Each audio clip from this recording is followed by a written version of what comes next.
नमस्कार केमन आছেন সবাই মামনস কিচেনের নতুন আরেকটা রেসিপিতে আপনাদেরকে স্বাগত জানাই। আজকে আমি বানাবো আলু দিয়ে চিকেনের হালকা ঝোল। বিভিন্ন দিন বিভিন্ন রকম ভাবে চিকেনটা বানানোর চেষ্টা করি, তারই মধ্যে একটা পদ্ধতি আপনাদের সাথে আজকে শেয়ার করে নেব। আজকে আমি সবকিছুকে একসাথে ম্যারিনেট করে রান্নাটা করব, পরে বিশেষ কিছু মশলা আমি দেব না।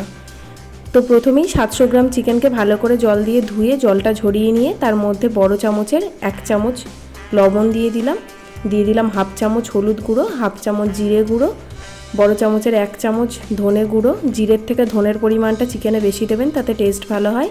দিয়ে দিয়েছি 1 চামচ কাশ্মীরি লঙ্কার গুঁড়ো আর হাফ চামচ শুকনো লঙ্কার গুঁড়ো ঝালের জন্য।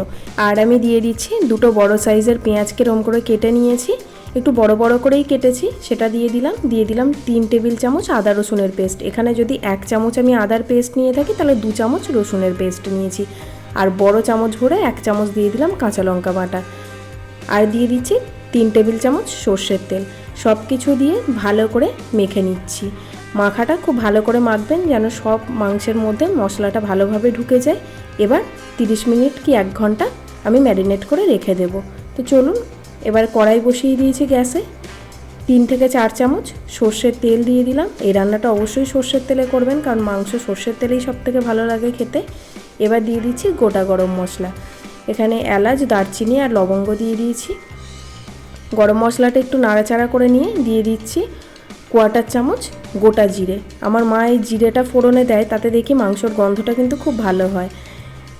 তো ফোড়নটা একটু নাড়াচাড়া করে নিয়ে আলু দিয়ে দিচ্ছি। আমরা যেহেতু আলু খেতে খুব ভালোবাসি, এই জন্য 4টে আলুকে 8 টুকরো করে নিয়েছি। আলুটা দিয়ে হলুদ ছাড়া লবণ দিয়ে ভেজে নেব। হলুদ দিয়ে দিলে আলুটা সিদ্ধ হতে দেরি হয়, শুধু লবণ দিয়ে ভেজে নিলে খুব তাড়াতাড়ি আলুটা সিদ্ধ হয়ে যাবে। তো একটু নাড়াচাড়া করে নিয়ে আমি ঢাকা দিয়ে আলুটাকে ভেজে নেব, তাহলে ভাজাও হয়ে যাবে, সাথে সাথে আলুটা অনেকটা পরিমাণ সিদ্ধ হয়ে যাবে। মিনিট 4-5 পরে ঢাকাটা খুলে আবারও একটু নাড়াচাড়া করে নেব। দেখুন আলুটা অনেকটা ভাজা ভাজা হয়ে গেছে।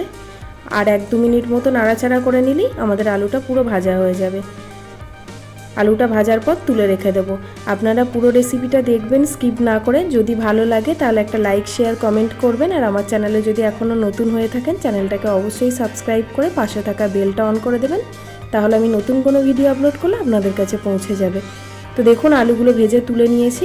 এবার যে ম্যারিনেট করা চিকেনটা ছিল, পুরো চিকেনটা ওই তেলের মধ্যেই ঢেলে দিলাম। খুব বেশি কিন্তু এই রান্নাটায় আমি তেল দেব না, কিন্তু রান্নার শেষে আপনারা দেখবেন কত সুন্দর কালারটা আসছে। তো চিকেনটা দিয়ে আবারও 2-3 মিনিট মতো একটু হালকা হাতে নাড়াচাড়া করে নিচ্ছি। তারপরে ঢাকা দিয়ে দেব। ঢাকা দিয়ে মিনিট 10 মতো রেখে দেব। তারপরে ঢাকা খুলে আপনাদেরকে দেখাচ্ছি। দেখুন কতটা জল ছেড়ে গেছে মাংস থেকে। আমি এই রান্নাটা জল দেওয়ার আগেই মোটামুটি 90% মতো এরকম ঢাকা দিয়ে রান্না করে নিই, তাতেই মাংসটা সিদ্ধ হয়ে যায়। তো দেখুন ঢাকাটা খুলে একটু নাড়াচাড়া করে নিয়ে দিয়ে দিলাম একটা মিডিয়াম সাইজের টমেটো, সেটাকে টুকরো করে কেটে দিয়ে দিয়েছি। আর দিয়ে দেব 3 চামচ টক দই। টক দইটাকে আমি খুব ভালোভাবে ফেটিয়ে নিয়েছি, ফেটানোর পরে মাংসের মধ্যে দিয়ে দিলাম। আপনারা চাইলে টক দই দিয়ে ম্যারিনেটও করতে পারেন, কিন্তু আমি টক দইটা এখন দিলাম। আবারও ঢাকা দিয়ে দিয়েছি।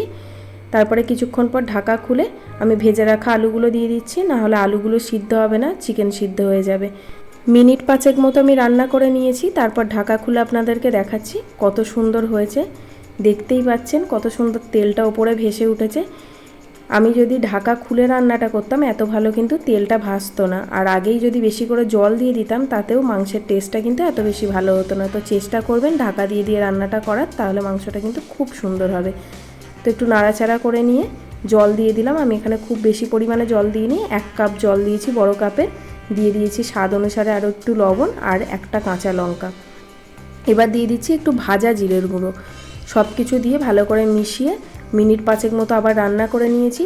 ঢাকা খুলে জাস্ট হাফ চামচ একটু শাহি গরম মশলার গুঁড়ো দিয়ে দিলাম, তাহলেই তৈরি হয়ে গেল আমাদের চিকেনের আলু দিয়ে লাল লাল হালকা ঝোল।